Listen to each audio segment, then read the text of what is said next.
உலகெங்கிலும் நடக்கும் முக்கிய நிகழ்வுகளை குறுஞ்செய்தி வடிவத்தில் தெரிந்து கொள்ள ஆதன் செயலியை டவுன்லோட் செய்யுங்கள். ஆதன் செயலியை டவுன்லோட் செய்ய டிஸ்கிரிப்ஷனில் உள்ள லிங்கை கிளிக் செய்யவும். 2025ஆம் ஆண்டு எப்படி இருக்கும் ஒரே வரியில சொல்லுங்க. நிறைய வேலை வாய்ப்புகள்ல பெரிய பாதிப்புகள் உலகத்துல இருக்கும். அதுல இந்தியர்கள் வெளிநாட்டில் இருக்கவங்க ரொம்ப அஃபெக்ட் ஆவாங்கன்றது தான் நான் பார்க்குறேன். 2025 உலகத்திலோடு கம்பேர் பண்ணி பார்க்குற போது இந்தியாவில் இருக்கக்கூடிய இளைஞர்களுக்கு வளமான ஆண்டாக இருக்கும். இந்த ஆண்டு பொருளாதாரத்தில் நமக்கு எப்படி இருக்க போகுதுன்னா பணப்புழக்கம் நல்லா இருக்கும். தங்க நகைகளை விரும்பி அணிவார்கள், வாங்குவார்கள். கொரோனா வந்தது பிறகு எல்லா ஜோசியரும் கொஞ்சம் உஷாராயிட்டாங்க. ஏன்னா போட்டு தாளிச்சதெல்லாம் எங்களை தான். 2031 வரைக்கும் நான் கணித்தபடி உலகத்துக்கு ஆஹா ஓகம்லாம் சொல்ல முடியாது. மரணன்றதே அவங்க வாழ்க்கையில் பார்க்கறது ரொம்ப அரிதாக இருக்கக்கூடிய காலகட்டமாக மருத்துவத்தில் புரட்சி காணப்படும். நிலநடுக்கங்கள் உலகத்தை புரட்டி போடும். சட்டத்தை மீறவே மாட்டாங்கன்ற நாட்டில் கூட நமக்கெல்லாம் பாதுகாப்பு இல்லாமல் பயந்து நடுராத்திரி ஃப்ளைட்டை பிடிச்சின்னு ஓடி வர்றதுக்கெல்லாம் வரக்கூடிய காலகட்டமாக தான் 25ஆம் ஆண்டு தொடக்கத்திலிருந்து அது படிப்படியாக காணப்படும். எந்தெந்த ராசிக்கு நல்லா இருக்கு 2025, எந்தெந்த ராசிக்கு சரியில்லை? எல்லாரும் மகர ராசிக்காரந்தீங்கன்னா நீங்க திட்டம் போட்டுக்கோங்க. இடமாற்றங்கள் கண்டிப்பாக வரும். செலக்ட் பண்ணி சொல்லிட்டீங்க பாருங்க. மகரம், அதே போல ரிஷிபம் போன்ற ராசிகள். துலாம், தனுசு, கும்பம் இவங்க 3 பேருக்கும் டாப்பா இருக்கு. லவ்லாம் சக்சஸ் ஆயிடும்.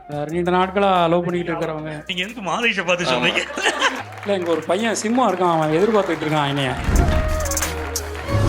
எந்தெந்த ராசிக்காரர்கள் அதிக தங்கம் வாங்கலாம் சார்? நீங்க சொல்லுங்க சார். நீங்க தான் சார் கரெக்டா சொல்லுவீங்க. இப்ப நான் யாரா 2 பேரை சொல்லி மத்தவங்க எல்லாம் நமக்கு ஒத்து வராதுன்னு நினைச்சிடக்கூடாது. எல்லா ராசிக்காரங்களும் தயவு செய்து தங்கத்தில் இன்வெஸ்ட் பண்ணுங்க. தங்க நகையை வாங்காதீங்க, உங்க ராசிக்கு அது செட் ஆகாது.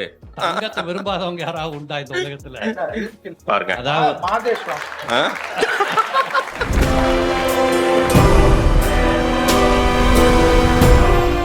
அகர முதல எழுத்தெல்லாம் ஆதி பகவன் முதற்றே உலகு.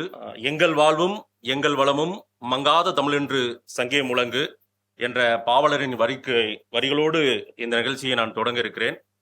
ஆதன் ஆன்மீகம் நேயர்களுக்கு வணக்கம். பெரும்பாலும் ஜோதிடம் ஜாதகத்தை நம்பாதவர்கள் கூட இன்றைய காலகட்டங்களில் தங்களுடைய நண்பர்கள் வாயிலாகவோ அதே போல ஜோதிட ஜாதக நண்பர்கள் அவர்கள் நெருங்கினால் எனதும் கொஞ்சம் பார்த்து சொல்லுங்களேன், ஏதாச்சும் எனக்கு எப்படி இருக்குன்னு பார்த்து சொல்லுங்கன்றது இன்னைக்கு இயல்பாகி விட்டது. இவர்கள் 4 பேருமே ஒரு முக்கிய ஆளுமைகள். அவரவர் தங்களுடைய துறைகளில் ஒரு தனித்துவத்தை வைத்துக்கொண்டு ஜோதிடம் சொல்லக்கூடியவர்கள். அந்த 4 ஆளுமைகளையும் நாம இப்ப அறிமுகப்படுத்தி விட்டு நான் இந்த நிகழ்ச்சிக்குள்ளார போகணும்னு நினைக்கிறேன். ஐயா பஞ்சநாதன் அவர்கள் முதலில் யதார்த்தமாக எப்போதுமே பேசக்கூடிய ஒரு நபர். ஒரு பாரம்பரியமாக தொடர்ச்சியாக ஜோதிடத்தை கணித்து இந்த மக்களுக்கு கொடுக்கக்கூடியவர். அதே போல அவருடைய ஜோதிடம் சொல்றாரு அப்படின்னா விநாயகர் பாடல் இல்லாமல், அதாவது பிள்ளையார் சொல்லி போடாமல் அவர் ஜோதிடத்தை தொடங்க மாட்டார். ஒரு பாரம்பரிய ஜோதிடர் ஐயா பஞ்சநாதன் அவர்களை இந்த நிகழ்ச்சிக்கு வரவேற்கிறேன். ஐயா வணக்கம். அதே போல கொஞ்சம் அப்படி தள்ளி போயிடுறேன், அந்த பக்கம் இருந்து வரணும்னு நினைக்கிறேன். ஐயா பெருங்குளம் ராமகிருஷ்ண ஜோசியர் அவரையும் இந்த நிகழ்ச்சிக்கு வரவேற்கிறேன். வணக்கம் ஐயா. மரியாதைக்குரிய திரு MS ராமலிங்கம் அவர்கள். ஜோதிடம் வாஸ்து ரெண்டுமே சேர்ந்ததாயா மனிதனுக்குள்ளார வாஸ்துவும் இருக்கு ஜோதிடமும் இருக்கு அப்படின்றாரு. ஒரு வாஸ்து நிபுணர், ஒரு ஜோதிடர். அவருடைய கணிப்பு கொஞ்சம் வித்தியாசமா இருக்கு. மரியாதைக்குரிய திரு MS ராமலிங்கம் அவர்களை இந்த நிகழ்ச்சிக்கு நான் வரவேற்கிறேன். ஐயா வணக்கம். எல்லோருக்கும் வணக்கம். அதே போல மரியாதைக்குரிய யதார்த்த ஜோதிடர் திரு செல்வி அவர்கள். அவருடைய ஜோதிட கணிப்புகள் ரொம்பவுமே வித்தியாசமாகவும் ஆழமாகவும் இருக்கும். அதே போல நேரடியாக இது நடக்கும் நடக்காது அப்படின்னு சொல்லக்கூடிய ஒரு நபர். எல்லோருமே சொல்லுவாங்க, இங்க இருக்கிற அத்தனை பேருமே அதுல கொஞ்சம் வித்தியாசமா அடிச்சு விட்டுருவார். நேரம் அவ்வளவுதான், இதுதான் சரின்னு சொல்லிடுவாரு. அப்படிப்பட்ட நபர் யதார்த்த ஜோதிடர் ஐயா செல்வி அவர்களை இந்த நிகழ்ச்சிக்கு வரவேற்கிறேன். வணக்கம் ஐயா. எல்லோருக்கும் வணக்கம். முதல்ல ஐயா பெருங்குளம் ராமகிருஷ்ண ஜோசியர் அவரிடம் கேட்கிறேன். நான் 2025ஆம் ஆண்டு எப்படி இருக்கும்? நல்லா இருக்கும், இல்லைன்னா இல்ல அது சரியா இருக்காது, சுமாரா இருக்கும். ஒரே வரியில சொல்லுங்க, 2025ஆவது வருடம் எப்படி இருக்கும்? 2020 ஒரு நல்ல பீரியட் எதிர்பார்த்துட்டு இருக்கோம். அந்த மாற்றம் 2025 வரும். ஐயா ராமலிங்கம் அவர்கள், நீங்க சொல்லுங்க, 2025 எப்படிப்பட்ட வருடம்? சார், ஒவ்வொருத்தருடைய திறமைகளுக்கும் மிகப்பெரிய சவால் காத்துக்கிட்டு இருக்கு. திறமையை வளர்த்துக்கோங்க. யதார்த்த ஜோதிடர் திரு செல்வி அவர்கள், நீங்க 2025 எப்படி இருக்கும்னு நினைக்கிறீங்க?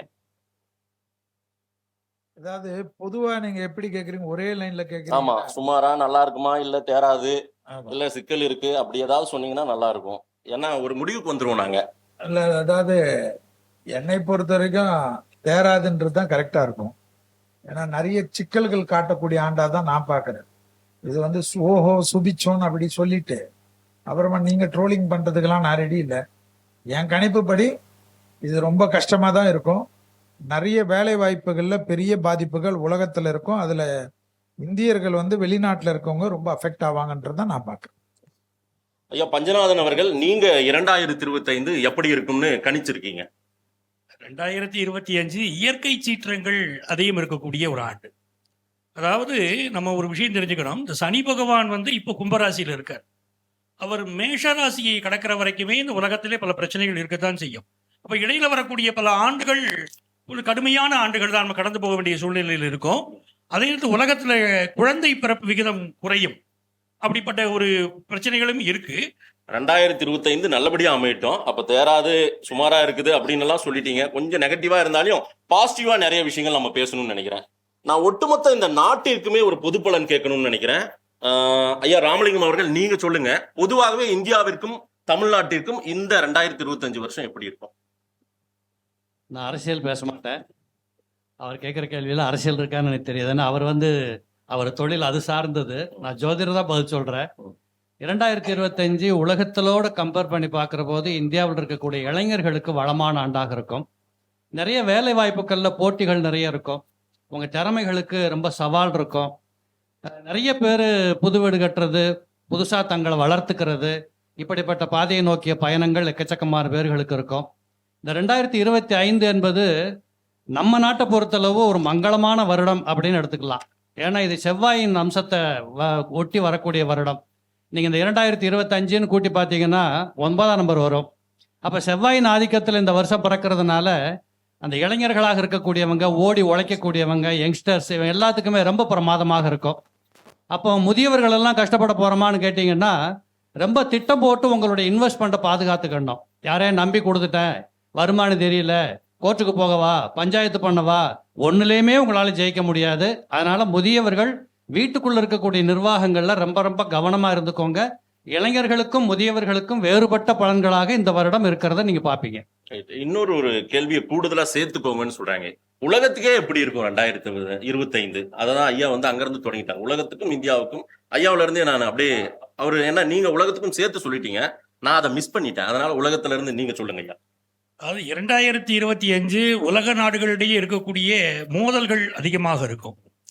அதுலேயும் குறிப்பாக ஆசிய நாடுகளுக்கு பல பாதிப்புகள் இருக்கத்தான் செய்யும். நம்ம ஆசிய நாடுகள்னு சொல்லும்போது பொருளாதார ரீதியாக அவர்களுக்கு பல தடைகள் இருக்கும்.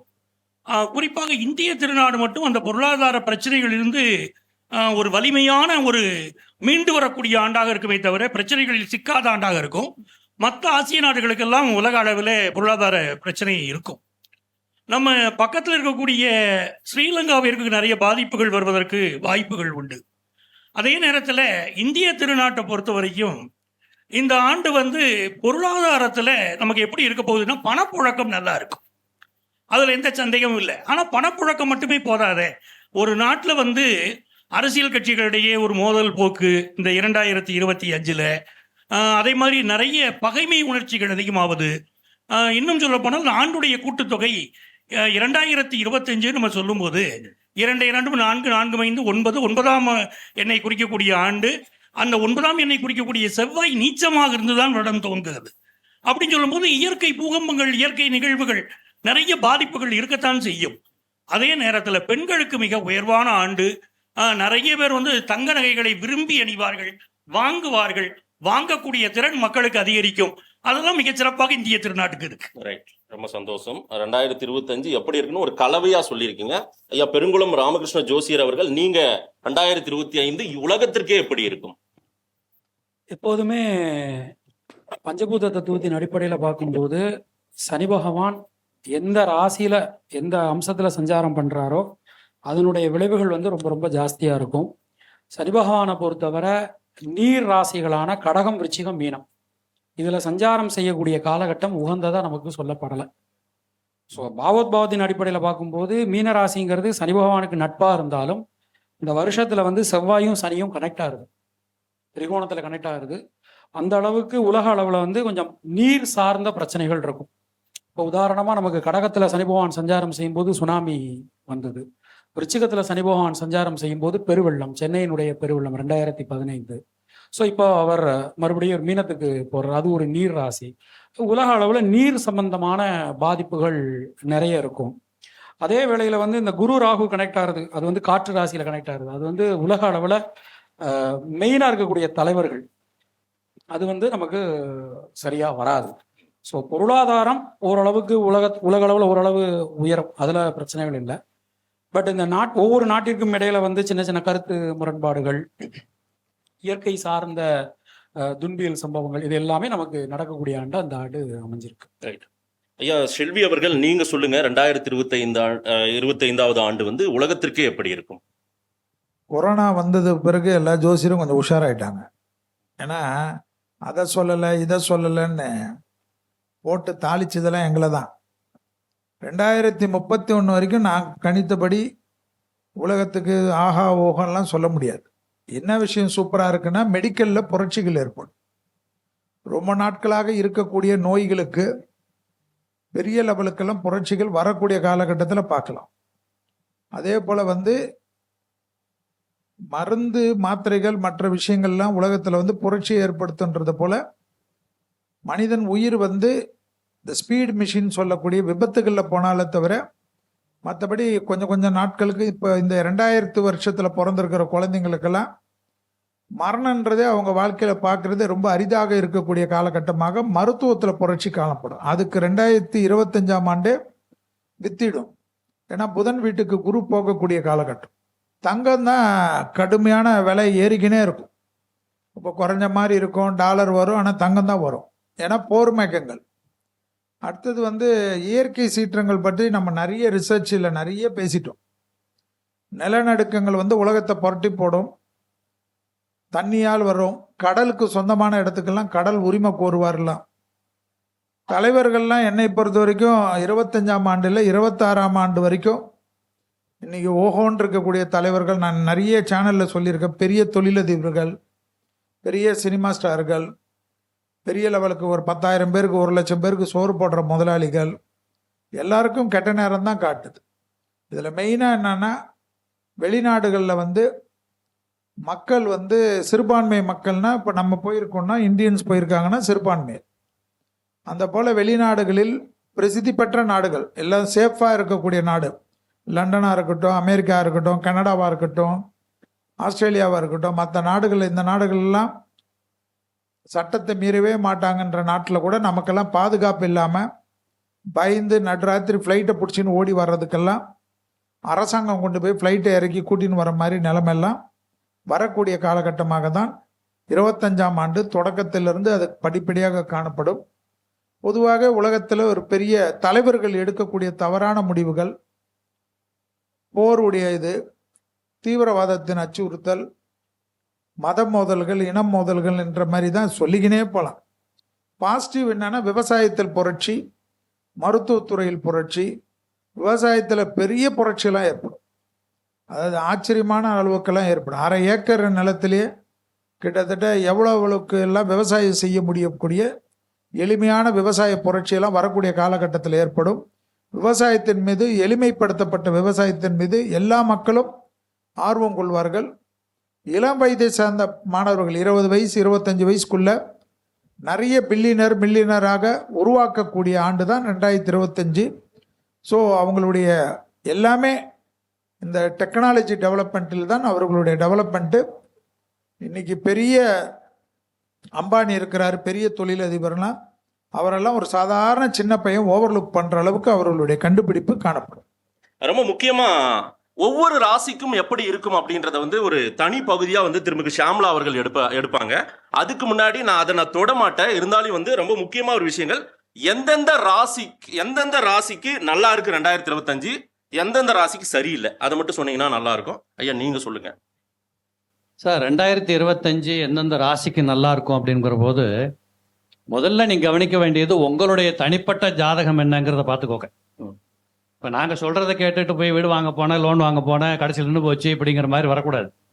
உங்களுடைய அடிப்படை ஜாதகம் என்ன சொல்லுதுங்கிறத பக்கத்தில் இருக்கிறவங்க பார்த்து தெளிவாகிக்கிட்டு அதுக்கப்புறம் நீங்கள் போகணுங்கிறது அடிப்படை விதி. இதில் இப்போ 2025 எடுத்த உடனே பார்க்க போகிறது மேசராசின்னு சொன்ன உடனே 7.5 சனி வருது. ஏன்னா இந்த வருடத்தில் ஒரு 3 பெரிய கிரகங்களின் மாற்றம் இருக்கு. முதல்ல வரக்கூடியது சனி பகவான் 29 மார்ச்சில், வருகிற மார்ச்சில் கும்பத்தை விட்டுட்டு மீனத்துக்கு போயிடுறாரு.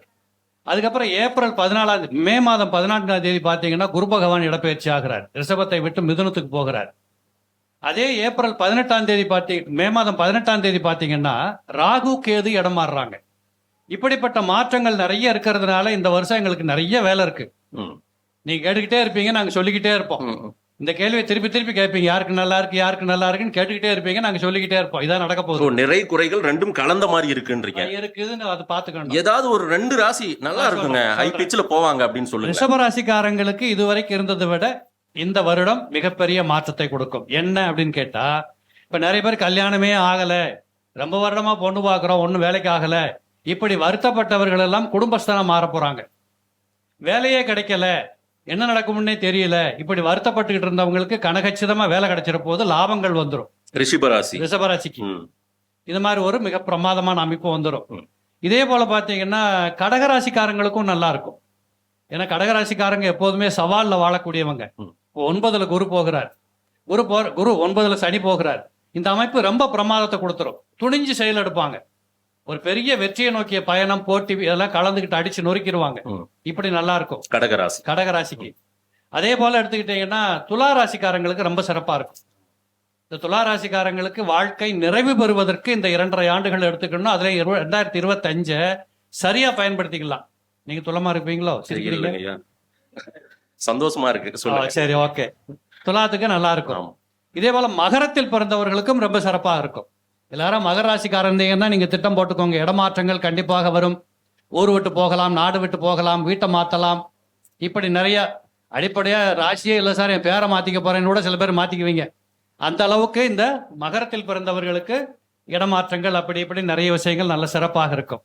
அப்ப மீதி யாருமே நல்லா இருக்க மாட்டாங்களான்னா இதுக்கு தான் பதில் நான் முதலே சொல்லிட்டேன். அடிப்படை ஜாதகம் சிறப்பாக இருந்தால் அவர்களுக்கும் வாழ்க்கை உண்டு. ரைட். அதுலயும் நீங்க செலக்ட் பண்ணி சொல்லிட்டீங்க பாருங்க.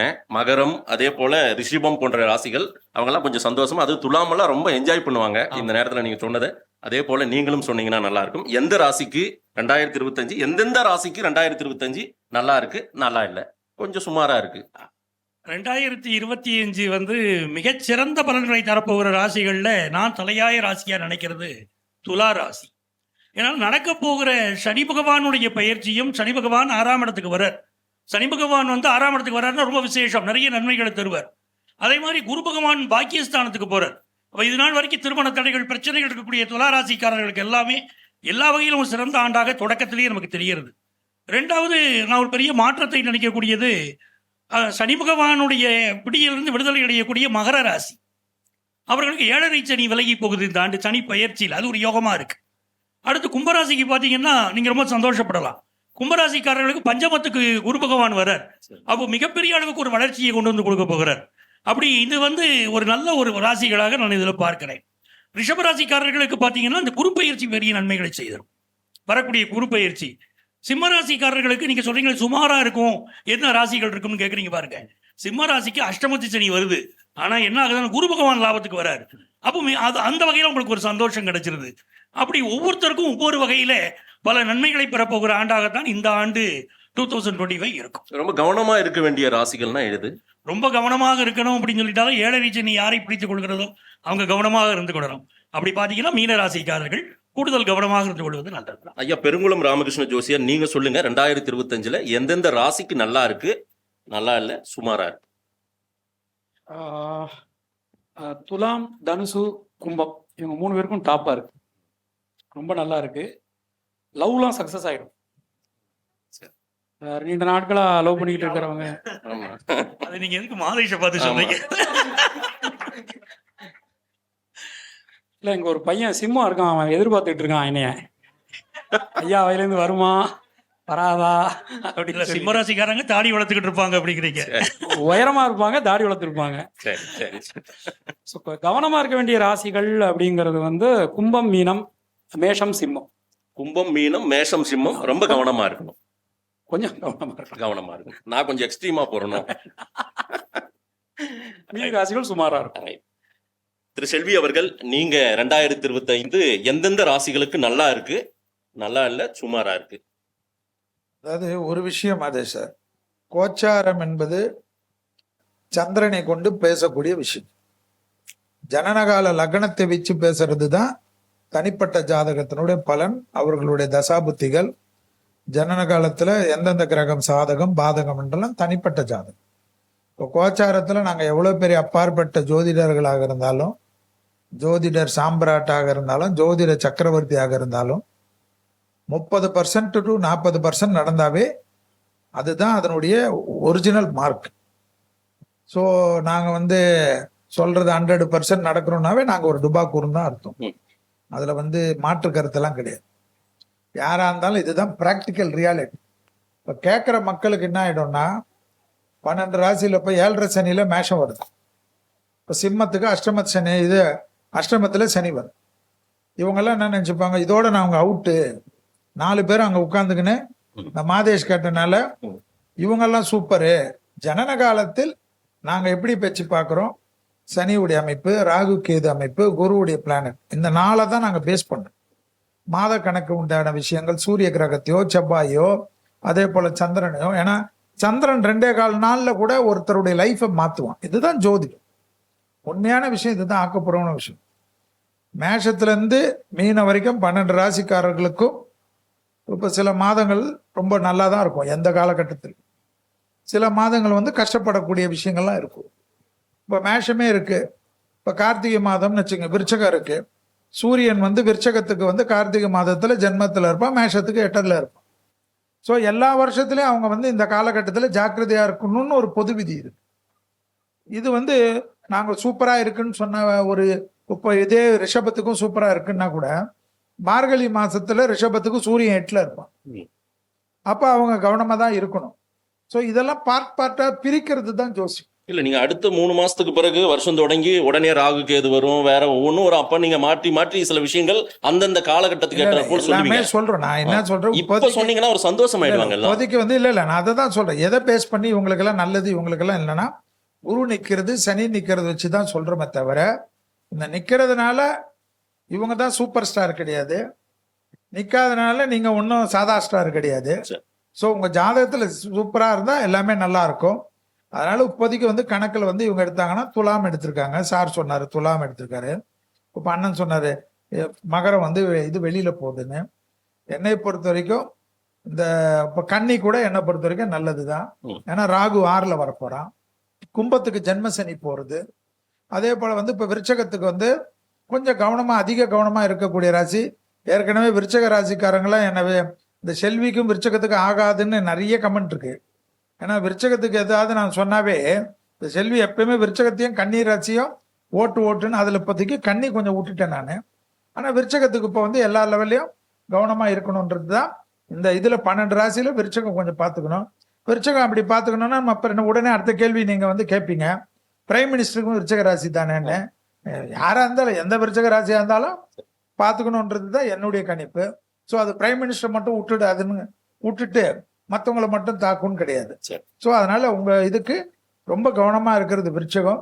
ரொம்ப சந்தோஷமா இருக்கக்கூடிய ராசியில பார்த்தீங்கன்னா துலாத்துக்கு வந்து எல்லா லெவல்லையும் ஃபேவர் லெவல். ரொம்ப அருமையான ஒரு கணிப்பாக இருக்கிறது. நான் அடுத்த ரொம்ப முக்கியமான ஒரு கேள்வி வந்து, எந்தெந்த ராசிக்காரர்கள் அதிக தங்கம் வாங்கலாம் சார்? நீங்க சொல்லுங்க சார், நீங்க தான் சார் கரெக்டா சொல்லுவீங்க. அது நாட்டுல அவருக்கு யதார்த்த ஜோதிடர் பேர் வச்சாங்கன்னு இதுதான் கணக்கு. உதாரணமா யதார்த்த வார்த்தை அதுதானே, துட்டிருந்தா வாங்கலாம். சரி, அதாவது இதுல பதில் என்னன்னா, தங்கத்தை பத்தி சொல்லுகிற போது முதல்ல தெரிவிக்க வேண்டிய விஷயம் நான் அப்பவுமே சொன்னேன், இப்பவும் சொல்றேன். சார் கூட சொல்லியிருந்தார் ஒரு வீடியோல, இன்னொரு 4-5 வருஷத்துக்குள்ள பவுன் 1 லட்சம் ரூபாய் போனாலும் ஆச்சரியப்படுறதுக்கு இல்லை. அந்த காலத்திலே நம்ம பாட்டனுங்க சொல்லி வச்சாங்க. என்ன சொன்னாங்க? மண்ணுலையும் பொண்ணுலையும் போட்டவன் வீணா போக மாட்டாங்கிறது பழமொழி. ஏனென்றால் மண் என்பது பூமி, இந்த பூமி இவ்வளவுதான் சைஸ், பெருசாகாது எப்போதுமே. அது வாங்குறதுக்கு நிறைய பேர் வந்துகிட்டே தான் இருப்பான். அதனால மண்ணுலையும் பொண்ணுலையும் போட்டவங்க வீணாகாதுங்கிறது மண்ணுக்கு பொருந்தும். தங்கம் என்பது எப்போதும் உலகத்துல ஒரு மார்க்கெட்ல வலிமை உடையது. அது விலை தாராளமா ஏறப்போகுது. சுற்றுக்கிறவங்க எதுலயா ஷேர் மார்க்கெட்ல போட்டேன் அதுல போட்டேன்னு சொல்றதை விட்டுட்டு பேசாம தங்கத்துல கோல்டுல இன்வெஸ்ட் பண்ணுங்க, கண்டிப்பா உங்க காசு வீணாகாது. இது நம்பர் 1. இப்ப யார் வாங்கலாம்னு கேட்டீங்க. இப்ப நான் யாரா 2 பேரும் சொல்லி மத்தவங்க எல்லாம் நமக்கு ஒத்து வராதுன்னு நினைச்சிடக்கூடாது. அதனால இது நல்ல இன்வெஸ்ட்மெண்ட், எல்லாருமே வாங்கலாம். இப்ப நான் முதல்ல சொன்ன மாதிரி வாங்குறதுக்கு காசு வேணும்ல இல்லையா? இப்ப நாங்க சொன்ன மாதிரி யாராருக்கெல்லாம் நல்லா காசு வருங்கிறத நான் முதல்லயே சொன்னேன். துளாராசிக்காரங்க நல்லா சம்பாதிப்பாங்க. நீங்க எங்கேயா போய் காசை போடுறத விட தங்கத்துல போடலாம். அதே மாதிரி ரிஷபராசிக்காரங்களுக்கு அவன் 8 கூடையவர் தான். யாரு? குரு. இருந்தாலும் 11 கூடையவர். நீங்க தங்கத்தை வாங்கி அணிஞ்சுக்கணுங்கிற நோக்கத்துல போகாட்டாலும் ஒரு பத்திரமா முதலீடா வச்சுக்கிறதுக்கு தங்கத்துல காசை போடலாம். மேசராசிக்காரங்களுக்கு இயல்பாகவே தங்கம் பெனிஃபிட்டா இருக்கும். இவங்கெல்லாம் தங்கத்தை வாங்கி குவிச்சு வச்சுக்கலாம். மீனத்துல பிறந்தவங்க தங்கத்தை விரும்புவாங்க. காசு இருந்தா பைக் வாங்குறேன், கார் வாங்குறேன் அப்படின்னு வாங்குறத விட்டுட்டு வீட்டை பெயிண்ட் அடிக்கிறத விட்டுட்டு மிச்சத்தை கொட்டி தங்கத்துல போட்டுடலாம். இப்படி என்னை பொறுத்தல இந்த கேள்விக்கு பதில், எல்லா ராசிக்காரங்களும் தயவு செய்து தங்கத்துல இன்வெஸ்ட் பண்ணுங்க. தங்க நகையை வாங்காதீங்க, உங்க ராசிக்கு அது செட் ஆகாது, தயவு செஞ்சு அந்த பக்கம் போவாதீங்க, வேற ஏதாவது மாத்திக்கோங்க அப்படின்னு ஏதாவது இருக்கா? இப்படி சொன்னா நான் மார்க்கெட்ல அவுட் ஆகி போயிடுவேன். தங்கத்தை விரும்பாதவங்க யாராவது உண்டா இந்த உலகத்துல? பாருங்க, அதாவது நான் கூட ஏதோ சொல்றீங்கன்னு நினைச்சேன். பாருங்க, தங்கம் சில பேர் விரும்ப மாட்டாங்க. இப்ப சார் சொன்ன மாதிரி கன்னிராசியில பிறந்தவங்க தங்கத்தை விரும்பி போட மாட்டாங்க. அவங்களுக்கு தங்க விருப்பம் இருக்காது. ரிஷபராசிக்காரங்க கூட தங்கத்தை விரும்பி அணிய மாட்டாங்க. இந்த அணிவதற்காக தங்கம் வாங்குறது வேறு, இன்வெஸ்ட்மெண்ட்டுக்காக தங்கம் வாங்குறது வேறு. நான் சொல்றேன், நீங்க சொல்றது இன்வெஸ்ட்மெண்ட்டுக்கு சொல்றீங்க. அந்த இன்வெஸ்ட்மெண்ட்ல எல்லாருமே பண்ணிவைங்க. அணிவதற்காக வாங்குறவங்க அவங்க இஷ்டம். ரொம்ப நல்லது. ஐயா பஞ்சநாதன் அவர்கள், நீங்க சொல்லுங்க, தங்கம் எந்தெந்த ராசிக்காரர்கள் அதிகம் வாங்கலாம்? அதாவது இப்ப யார் வாங்கக்கூடிய சூழ்நிலைகள் கிரக ரீதியாக இருக்கும் அப்படின்னு பார்க்கலாம். ஏன்னா அண்ணன் அழகா சொன்னாரு, எல்லாருமே தங்கம் வாங்குங்க, அதுதான் நல்லது. ஜோதிட ரீதியாக அந்த தங்கத்துடைய விலை உயர்ந்து கொண்டேதான் போக போகுது, அது சந்தேகம் இல்லை.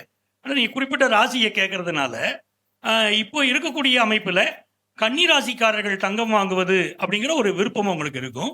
அதே மாதிரி விருச்சிக ராசிக்காரர்கள், மகர ராசிக்காரர்கள், அவர்களுக்கெல்லாம் இப்போ தங்கம் வாங்கக்கூடிய விருப்பம் இருக்கும். அதாவது ஃபர்ஸ்ட் ஹாஃப்ல நான் சொல்லுவது 2025 ஃபர்ஸ்ட் ஹாஃப்ல. செகண்ட் ஹாஃப் பொறுத்த வரைக்கும் தங்கம் வாங்குவதில் மிகுந்த விருப்பம் உடையவர்களாக இருக்க போகிறது துலா ராசிக்காரர்கள், தனுசு ராசிக்காரர்கள், கும்ப ராசிக்காரர்கள். இவங்கெல்லாம் நிறைய தங்கம் வாங்க போகிறாங்க அப்படின்னு அர்த்தம். ரைட், ரொம்ப நல்லது, சரியா சொன்னீங்க. யார் யார் வாங்கணும், அதே போல யார் யார் வாங்க ஆர்வமா இருக்காங்க அப்படின்றத சொல்லியிருக்கீங்க. பெருங்குளம் ராமகிருஷ்ண ஜோசியர் அவர்கள், நீங்க சொல்லுங்க, எந்தெந்த ராசிக்காரர்கள் தங்கம் வாங்கக்கூடியவர்களாக இருப்பாங்க, தங்கம் வாங்கலாம்?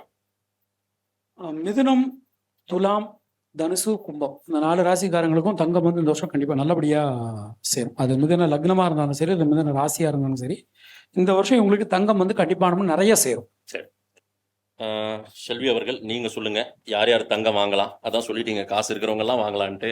இல்ல எந்தெந்த ராசிக்காரர்கள் அதிகம் வாங்குவாங்க? அதாவதுங்க, 12 ராசியில இருந்தாலும் 12 ராசி அந்த காலத்துல லேடிஸ் தான் விரும்பினாங்கன்னா இப்ப எல்லாமே ஜென்ஸும் போடுறாங்க. ஜென்ஸ்ல சிலவங்க எல்லாம் பாத்தீங்கன்னா 4 கிலோ தங்கத்தை போட்டுன்னு சுத்துறான்.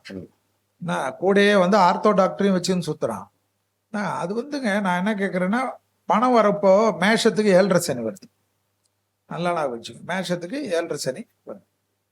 7.5 சனி மேஷத்துக்கு வந்தாலும், குரு 3ஆம் இடத்துக்கு வந்தாலும் லாபஸ்தானத்தை பார்ப்பான். என்னங்கன்னா கரெக்டா இல்லையா?